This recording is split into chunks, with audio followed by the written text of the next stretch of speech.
Hey, welcome back to the Life Coach Launchpad. My name's BJ, and I'm here every week talking to you about all the online business things that, as it turns out, need to happen in order to have a successful life coaching business. I'm a business coach. I love to help life coaches make more money, get more clients, have more fun, and to do what they love to do, what they're meant to do, and that's coaching. So, let's dive right in. Let me ask you this. How do you know if something in your business is working? Or how do you know if it's not working? That's what this episode is all about. It's how to look at your whole coaching business at once. And you might think of if you're just offering individual coaching and maybe you have a little bit of marketing like a podcast or you're sending emails or social posts or something like that. But it's harder than it sounds to look at your whole business at once. So how do you know if something is working? So whether it's my business or my client's business, I go right to the calendar. How many mini sessions have been booked this week, this month? Or if we're making a change to how offers are made, I'll go look at sales. How many coaching programs were sold? Sometimes we made a change to the lead magnet or the email nurture sequence. I'll go look at the number of new subscribers for the month. The challenge comes when I find the numbers that I'm looking for, and next I have to consider if, is that good or bad? Of course, your business is your baby that you've raised. You've watched it come up from nothing. You probably at least have a pretty good idea on the history of your important numbers. But I will tell you that keeping track of these important numbers, as in writing them down, helps ease anxiety and adds additional awareness by being able to see the trends more clearly. But what I'm talking about is a dashboard, a place where you write down your important numbers so that you can see them all at once. And you'll want to do this on a set frequency. Usually once per month is a great place to start. There's a belief that a lot of coaches have is that when something is happening in their business, they'll just know. It can be true when you're working on one thing. If you want to increase your podcast downloads, you'll probably just watch those. That makes sense. Eventually, you may become confused and frustrated when that doesn't result in sales. Even in this simple example, podcast downloads are just a small part of the funnel that people new to you will go through. For example, if you're publishing a podcast and then guiding new listeners to your website, and then an email sequence, and then hopefully a consultation, and then a sale, you want to know where they're getting stuck. I have to tell you that when I first started this process, I wrote down everything I could think of. It took me over an hour to go and get all the information. I was only doing it once a month, so 1 hour was not that big percentage-wise, but it really just wasn't that fun, and it wasn't worth it. For one client, I have this data going back 4 years. Every month, a bunch of numbers written down in a spreadsheet, and I know why I did it, why I was gathering everything. It was because I didn't know which of the numbers would translate into sales. The thought was that if I looked at everything, when sales went up or down, I'd be able to go look at my dashboard and see what moved and caused that change. 4 years later, my plan worked.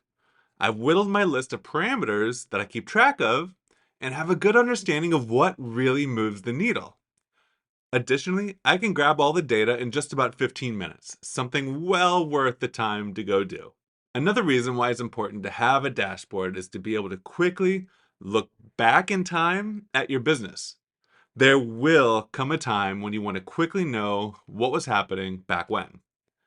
I'll use my client as an example of the critical parameters that I keep track of for her. She publishes a podcast. Her podcast leads new people to her website to sign up for her lead magnet. She also has a Facebook ad for this lead magnet.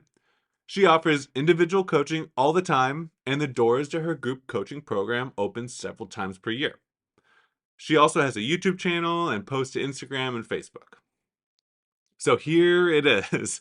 This is only like 8 things, but it started out more like 30. So these are just the most important ones. Over the years, I've narrowed down the list for her metrics, and here they are. Ad spend, consultations that came from that ad, number of new podcast reviews, number of new organic email subscribers, email open rate, number of consultations, number of purchases, and number of revenue. 8. There we go. And just for background, I do keep track of much more data during a launch. When there's a bunch of emails going out, say 5 or 6 per week for 3 or 4 weeks, those emails will be directing traffic to something like a free masterclass sign up page or a bootcamp sales page. There's thank you emails, there's autoresponders, there's follow up for people who did attend those and what are the next steps. I will keep track of the number of signups or sales from each email so I know how each email performed. I'll then roll those numbers up to know how the masterclass or bootcamp performed for that launch. Then I'll keep track of those numbers for that launch. That way I can see how the launch is going midway through it. And then I'll also know from a more macro point of view how the history of her launches are going.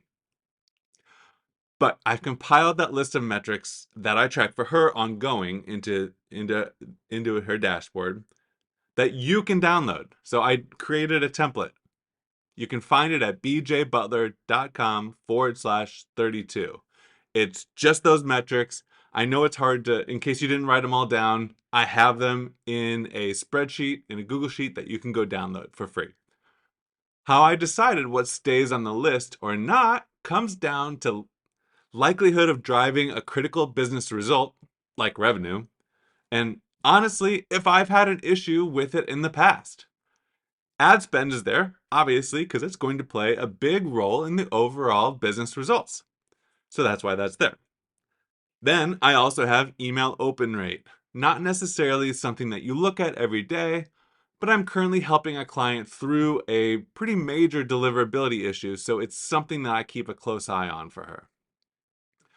This is a very short list because you have to update all these things every month.